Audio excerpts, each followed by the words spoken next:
আজকে আমরা এখন এই ভিডিওতে আলোচনা করব আপনাদের খুব অনেক দিনের প্রশ্ন এবং অনেকের প্রশ্ন এবং অনেক দিন ধরে প্রশ্ন, সেটা হচ্ছে অ্যাসিডিটি কিভাবে আমরা ঘরোয়া উপায়ে কমাবো। পেশেন্টরা আমাকে জিজ্ঞেস করেছেন, আমাকে মেসেজ করেছেন, সেই ব্যাপারে আমি আজকে এর বিস্তারিত আলোচনা করব। আমি না এই ভিডিওতে 14টা এরকম পয়েন্ট নিয়ে আলোচনা করব, যে পয়েন্টগুলো আপনারা যদি মনে রাখেন আপনার অ্যাসিডিটি বাড়িতে কমতে বাধ্য।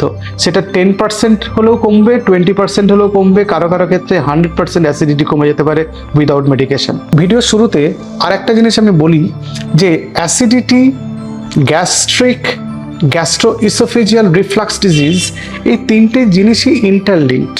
এবং আমরা অনেক সময় ইউএসজি করতে গিয়ে বা এন্ডোস্কোপি করতে গিয়ে ডাক্তারবাবুরা বলে যে হায়াটাল হার্নিয়া হয়েছে।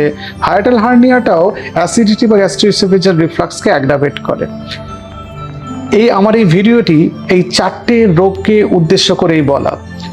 দেখা গেছে ওভারঅল যে আমাদের পপুলেশন সারা ওয়ার্ল্ডে, তার 18 থেকে 28% লোক এই অ্যাসিডিটি বা হাইপার অ্যাসিডিটি বা গ্যাস্ট্রিক বা গ্যাস্ট্রোইসোফেজিয়াল রিফ্লাক্স ডিজিজ বা হায়াটাল হার্নিয়া এই রোগগুলোতে ভোগেন। সুতরাং একটা মেজর পপুলেশন এই রোগটাতে ভোগেন এবং তাদের উদ্দেশ্য করে আমার এই ভিডিওটি বানানো। প্রথম পয়েন্ট আমরা যেটা আলোচনা করব সেটা হলো বাঁদিকে পাশ ফিরে ঘুমানো, sleep on the left shoulder বলে। তার কারণ আছে কেন বাঁদিকে পাশ ফিরে ঘুমোলে অ্যাসিডিটি কম হবে। দেখা গেছে বাঁদিকে পাশ ফিরে ঘুমোলে 71% লোকের গ্যাস্ট্রোইসোফেজিয়াল রিফ্লাক্স কমে গেছে। কেন বাঁদিকে পাশ ফিরে ঘুমোলে আপনার অ্যাসিডিটি কম হবে? আসলে আমাদের স্টামাকের সঙ্গে ইসোফেগাস বা খাদ্যনালী নিজের স্টামাকের সঙ্গে জোড়া লাগে। এই খাদ্যনালীটা যখন স্টামাকের সঙ্গে জোড়া লাগে বা ইনসার্টেড হয় বা জয়েন করে, সেটা স্টামাকের ডান দিক দিয়ে করে। ফলে আপনি যদি বাঁদিকে পাশ ফিরে ঘুমান, আপনার গ্যাস্ট্রিক অ্যাসিড কন্টেন্ট ওই ইসোফেগাসের মধ্যে ঢুকতে পারে না। স্টামাকের ভিতরে একটা লাইনিং থাকে, ওই লাইনিং থেকে হাইড্রোক্লোরিক অ্যাসিড বেরোয়। ওই হাইড্রোক্লোরিক অ্যাসিডটা ইসোফেগাসের মধ্যে যখন ঢুকে যায় তখন গলা মুখ জ্বালা করে এবং মনে হয় অ্যাসিডিটি হয়েছে, মুখের মধ্যে চাপ লাগছে। এটাকে বলে গ্যাস্ট্রোইসোফেজিয়াল রিফ্লাক্স। গ্যাস্ট্রোইসোফেজিয়াল রিফ্লাক্স অনেকটা বুকে চাপ লাগা হার্টের প্রবলেমের মতো এবং খুব ইম্পর্ট্যান্ট একটা পেটের সমস্যা, এটা আটকানো যায়। গ্যাস্ট্রোইসোফেজিয়াল রিফ্লাক্সটা অ্যানাটমিক্যালি আটকানোর জন্য আমাদের ঈশ্বর শরীর তৈরি করার সময় একটা ভ্যালভ বসিয়ে দিয়েছিলেন স্টমাক এবং ইসোফেগাসের জাংশনে। তার নাম LES বা লোয়ার ইসোফেজিয়াল স্ফিংটার। এই স্ফিংটারটা শক্ত করে চেপে থাকে, স্টমাকের কন্টেন্টটা উপরে যেতে পারে না, সেই জন্য আমাদের রিফ্লাক্সটা হয় না। যাদের এই LES বা লোয়ার ইসোফেজিয়াল স্ফিংটারটা ল্যাক্স হয়ে যায়, মানে প্রপারলি যখন কাজ করে না, ইম্পেয়ার্ড হয়ে যায়, তখন স্টমাকের কন্টেন্ট ইসোফেগাসের মধ্যে ঢুকে গ্যাস্ট্রোইসোফেজিয়াল রিফ্লাক্স করে। এবার 2 নম্বর পয়েন্ট আসি। ঘুমানোর সময় যদি আপনি আপনার মাথাটা উঁচু করে ঘুমান, খানিকটা মাথাটা উঁচু করে ঘুমালে গ্র্যাভিটির জন্য, মাধ্যাকর্ষণ শক্তির জন্য স্টমাক থেকে অ্যাসিডটা উপরের দিকে যাবে কিভাবে? উপরের দিকে যেতে পারবে না। আপনি যদি মাথাটা এরকম করে একদম কাত করে ঘুমিয়ে পড়েন, তাহলে স্টমাকের অ্যাসিড ইসোফেগাসের মধ্যে ঢুকে যেতে পারে। কিন্তু আপনি যদি মাথাটা একটু উঁচু করে ঘুমান, যাদের অ্যাসিডিটির প্রবলেম আছে, তাহলে তাদের ওই স্টমাকের কন্টেন্টটা ইসোফেগাসের মধ্যে ঢুকতে পারে না, তাদের অ্যাসিডিটি অনেক কম হয়। সুতরাং মাথা খানিকটা উঁচু করে ঘুমানোটা, যদি কোনো শারীরিক অসুবিধা না থাকে, কারো স্পন্ডালোসিস থাকে, ব্যাক পেন থাকে, কোমরে ব্যথা থাকে, অনেক প্রবলেম থাকে, যদি সেই প্রবলেমগুলো না থাকে, আপনি মাথাটা খানিকটা উঁচু করে ঘুমাতে পারেন, তাতে আপনার অ্যাসিডিটি নিশ্চয়ই অনেকটা কম হবে। 3 নম্বর পয়েন্ট হচ্ছে আপনাকে ডিনারটা আর্লি করতে হবে। International federation of gastrointestinal disorder বলে একটা মেডিকেল বডি আছে, তারা বলেছেন আপনি যদি লাঞ্চটা ভালো করে খেয়ে নেন এবং ডিনারটা যদি কম খান এবং কিছুটা আগে খেয়ে নেন, তাহলে আপনার গ্যাস্ট্রোইসোফেজিয়াল রিফ্লাক্স, অ্যাসিডিটি এগুলো কম হবে। তার কারণ হচ্ছে রাত্রিবেলা আপনি যখন ঘুমাতে যান, তখন স্টমাকটা যদি বেশি ফোলা থাকে, ব্লোটেড থাকে, ফুল থাকে, তাহলে স্টমাকটা একটা মাসেল লেয়ার দিয়ে তৈরি, সেটা চাপ দিয়ে স্টমাকের কন্টেন্ট আপনার ইসোফেগাসের মধ্যে ঢুকিয়ে দিতে পারে। সেজন্য রাত্রে খাওয়াটা যদি আপনি কমিয়ে দেন এবং রাত্রে তাড়াতাড়ি খেয়ে নেন শুতে যাওয়ার অন্তত 2-3 ঘন্টা আগে, তাহলে আপনার গ্যাস্ট্রোএসোফেজিয়াল রিফ্লাক্স অনেক কম হবে। 4 নম্বর, আপনি যদি পেঁয়াজ খান খাবারে, পেঁয়াজ না খেয়ে, কাঁচা পেঁয়াজ না খেয়ে যদি রান্না পেঁয়াজ খান, রান্না করা পেঁয়াজ বা কোনোভাবে পেঁয়াজটাকে সেদ্ধ করে নিয়ে খান, তাহলে আপনার অ্যাসিডিটি কম হবে। যে অনিয়ন, সেটা আমাদের লোয়ার ইসোফেজিয়াল স্ফিংটারটাকে ল্যাক্স করে দেয় এবং গ্যাস্ট্রিক অ্যাসিড এনভায়রনমেন্ট কিছুটা বাড়িয়ে দেয়, মানে স্টমাক থেকে কিছুটা বেশি হাইড্রোক্লোরিক অ্যাসিড তৈরি করে। তার জন্য অ্যাসিডিটি আর গ্যাস্ট্রিক বা গ্যাস্ট্রোএসোফেজিয়াল রিফ্লাক্স বেড়ে যায়। সেজন্য কাঁচা পেঁয়াজ না খেয়ে রান্না করা পেঁয়াজ খাবেন। এটা আমার 4 নম্বর টিপ রইল আপনাদের জন্য। 5 নম্বর হচ্ছে কম খাবার খাবেন, বারে বারে খান। আমি একসঙ্গে বসে একদম এক থালা বিরিয়ানি খেয়ে নিলাম, তার সঙ্গে এত এত রায়তা, স্যালাড, মাংস, ডিম, আলু খেয়ে নিলাম, স্টমাক পুরো ফুল হয়ে গেল। আপনার অ্যাসিডিটি হতে বাধ্য, আপনার অ্যাসিডিটি কেউ আটকাতে পারবে না। আপনি খান, মনে করুন আপনার ইচ্ছা করলো কোনোদিন বিরিয়ানি খাবেন, 1 প্লেট বিরিয়ানি দোকান থেকে যেটা দেয় একবারে খাবেন না, হজম করতে পারবেন না, অ্যাসিডিটি আপনার হবেই। ওই বিরিয়ানিটা আপনি 3টে ভাগে খান, অল্প অল্প করে খান, পুরোটাই আপনি খান, আপনাকে ফেলে দিতে হবে না। অল্প করে খান, রেখে দিন, পরে আপনি ওটাকে হিটিং করে নিন, আবার খান, বাড়িতেই রাখবেন, নষ্ট হয় না। একবারে পুরোটা না খেয়ে অল্প করে খান। সিমিলারলি বিরিয়ানি খেলে অ্যাসিডিটি হচ্ছে বললে 2 থালা ফল খেয়ে নিলাম, একই ব্যাপার, স্টমাকে গ্যাস্ট্রিক অ্যাসিড বেশি ফুলে যাবে, স্টমাক ব্লোটেড হয়ে যাবে। কম খান, স্মল ব্রোকেন মিল, অল্প অল্প করে খাবার, বারবার খান না। খাবারটা খাচ্ছেন, হজম হয়ে গেল, আবার খিদে পেলো, আবার খান, অ্যাসিডিটি হবে না, অ্যাসিডিটি অনেক কমে যাবে। 6 নম্বর টিপ আপনাদের জন্য, আপনার বডি ওয়েট মেনটেন করুন। আপনি যদি মোটা হয়ে যান বা স্বাস্থ্যবান হয়ে যান, আপনার যদি শরীরে চর্বি জমে, ফ্যাট জমে, তাহলে আপনার বেলি ফ্যাটও বেড়ে যাবে। বেলি ফ্যাট বেড়ে গেলে পেটের মধ্যে চাপ দেবে, চাপ দিলে আমাদের পেটের মধ্যে ডায়াফ্রাম আছে, বুক আর পেটের মাঝখানে একটা মাংসল পর্দার মতো জিনিস, যার মধ্যে দিয়ে ছিদ্র আছে এবং সেখান থেকে ইসোফেগাস নেমে স্টমাকের মধ্যে জোড়ে। ওই ছিদ্র দিয়ে স্টমাকের কিছু অংশ উপর দিকে চেস্টের দিকে পুশড আপ হয়ে যায়, এটাকে বলে হায়াডাল হার্নিয়া, যেটা নিয়ে এতক্ষণ কথা বলছিলাম। তাহলে তো আপনার অ্যাসিডিটি হবেই হায়াডাল হার্নিয়া হলে। শুধু তাই নয়, আপনার যদি ওজন বাড়ে, আপনার ইন্টার অ্যাবডোমিনাল প্রেশার বেড়ে যায়। চর্বিগুলো না পেটের মধ্যে চাপ দেয়, পেটের মধ্যে চাপ দিলে স্টমাকের উপরে চাপ দেয়, স্টমাকের উপরে চাপ দিলে স্টমাকের মধ্যে খাবার এবং খাদ্য উপাদান, গ্যাস্ট্রিক কন্টেন্ট, মানে খাবার এবং স্টমাকের মধ্যে যে সিক্রেশনগুলো, ডিফারেন্ট কাইন্ড অফ এনজাইমস এবং অ্যাসিডস, হাইড্রোক্লোরিক অ্যাসিড, সেটা ঢুকে যাবে আপনার ইসোফেগাসের মধ্যে। আপনার অ্যাসিডিটি হবে, গলা জ্বালা করবে, বুক জ্বালা করবে, বুক ভার ভার লাগবে। সুতরাং ওজন কমানো একটা ইম্পর্টেন্ট পার্ট। আপনি দেখবেন, আপনি জিজ্ঞেস করবেন যারা স্লিম, সুন্দর চেহারা, তাদের জিজ্ঞেস করে আপনি দেখবেন অ্যাসিডিটি অনেক কম হয়। আমার কথাটা আপনারা মিলিয়ে নেবেন। 7 নম্বর, লো কার্বোহাইড্রেট ডায়েট খেতে বলছি। খাবারের মধ্যে কার্বোহাইড্রেট কম, কার্বোহাইড্রেটগুলো বডিতে গিয়ে আমাদের পেটে ব্লোটিং করে আসলে, তার জন্য acidity, reflux, bloated abdomen, belching, বারবার ঢেকুর উঠছে, এইসবগুলো হয়।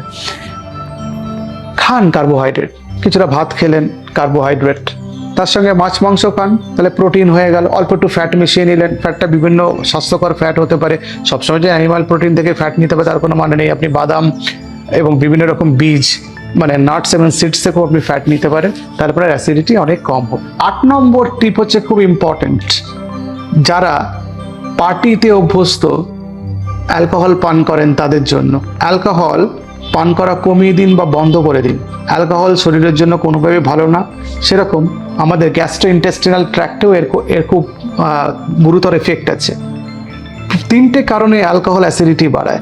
1 নম্বর হচ্ছে আপনার অ্যালকোহল গ্যাস্ট্রিক অ্যাসিড সিক্রেশন বাড়িয়ে দিয়ে অ্যাসিডিটি বাড়িয়ে দেয়। 2 নম্বর, ওই যে লোয়ার ইসোফেজিয়াল স্ফিংটারের কথা বলছিলাম, এলইএস, অ্যালকোহল সেটাকে ইম্পেয়ার করে দেয়, লুজ করে দেয়, তার জন্য অ্যাসিডিটি বেড়ে যায়। আর 3 নম্বর, অ্যালকোহল আমাদের বডির মাসেলগুলোকে ল্যাক্স করে দেয়। ইসোফেগাসের মধ্যে মাসকুলার লেয়ার আছে, ফুড পাইপের কথা বলছি। ইসোফেগাস মানে ফুড পাইপ বা খাদ্যনালী। সুতরাং যে গ্যাস্ট্রিক অ্যাসিড ইসোফেগাসের মধ্যে ঢুকেছে, অ্যালকোহল খাওয়ার জন্য ওরা প্রপারলি ওটাকে স্কুইজ করে বের করে দিতে পারে না, ওর মধ্যে জমেই থাকে, ফলে অ্যাসিডিটিও বাড়তে থাকে। এই 3টে কারণে অ্যালকোহল খেলে অ্যাসিডিটি বাড়ে। আপনাদের জন্য 9 নম্বর টিপ হচ্ছে আপনারা কফি কম খাবেন। কফি এমন একটা জিনিস যেটা দুধ ছাড়া এবং দুধ দিয়ে খেলেও আপনার লোয়ার ইসোফেজিয়াল স্ফিংটারকে লুজ করে দেবে এবং অ্যাসিড ইসোফেগাসের মধ্যে ঢুকে গিয়ে অ্যাসিডিটি হয়। আপনি করে দেখবেন, আপনি যদি বেশি কফি পান করেন তাহলে আপনার অ্যাসিডিটি হবে। আপনি কফি পান বন্ধ করে দিলে অ্যাসিডিটি বন্ধ হয়ে যাবে। 10 নম্বর টিপ হচ্ছে কোল্ড ড্রিঙ্ক খাওয়া বা কার্বোনেটেড বিভারেজ যেগুলো সেগুলো খাওয়া বন্ধ করতে হবে। আপনারা ভাববেন এই ডাক্তারবাবু বলতে বসে আমাদের কফি খাওয়া বন্ধ করে দিল, অ্যালকোহল বন্ধ করে দিল, আমাদের কার্বোনেটেড ওয়াটার বা বেভারেজ খাওয়া বন্ধ করে দিল। ব্যাপারটা তার নয়, খাবেন ইন মডারেশন খেতে হবে। যারা খুব বেশি খান তাদের জন্য বলছি। কার্বোনেটেড যে ড্রিঙ্কসগুলো আছে তার মধ্যে 4টে উপাদান থাকে আমরা জানি। 1 নম্বর হচ্ছে জল থাকে, 2 নম্বর চিনি থাকে, 3 নম্বর কার্বন ডাইঅক্সাইড থাকে, আর 4 নম্বর রং থাকে। চিনি অ্যাসিডিটি প্রচণ্ড বাড়িয়ে দেয়, তার জন্য অ্যাসিডিটি হতে পারে। রং, অনেক কিছু রং আছে যেগুলো আমাদের গ্যাস্ট্রিক লাইনকে ইরিটেট করার জন্য বেশি অ্যাসিড সিক্রেশন হয় এবং তার জন্য আমাদের অ্যাসিডিটি বাড়ে। আর কার্বন ডাইঅক্সাইড বডিতে বা স্টমাকে তৈরি হলে স্টমাকটা ব্লোটেড হয়ে যায় এবং লোয়ার ইসোফেজাস স্ফিংটার ওই ভ্যালভটাকে লুজ করে দেয়, তার জন্য গ্যাস্ট্রিক কন্টেন্ট ইসোফেগাসের মধ্যে ঢুকে গিয়ে অ্যাসিডিটি বাড়িয়ে দেয়। সুতরাং বুঝতে পারছেন, আমি প্রত্যেকটা জিনিস আপনাদের এক্সপ্লেইন করে দিচ্ছি কেন বাড়ে। আপনারা সার্চ করে ভালো করে পড়াশোনা করে নেবেন, প্রত্যেকটা জিনিস মিলে যাবে। আমি প্রত্যেকটা জিনিসের কি অসুবিধা হয় শুধু জাস্ট বলে দিচ্ছি না, আমি আপনাদের ব্যাখ্যা করে দিচ্ছি, এক্সপ্লেইন করে দিচ্ছি, যাতে আপনাদের বুঝতে সুবিধা হয় এবং আপনারা কনভিন্সড হন এবং জিনিসটা আপনারা ফলো করেন, তাহলে আপনারা উপকার পাবেন। 11 নম্বর, আবার যে লেবু জাতীয় জিনিস সেখান থেকে জুস যে বার করায় সেই জুসটাকে খাওয়া অ্যাভয়েড করুন। এর মধ্যে সাইট্রিক অ্যাসিড থাকে, কিছু লেবু জাতীয় জিনিসে অ্যাসকর্বিক অ্যাসিড থাকে।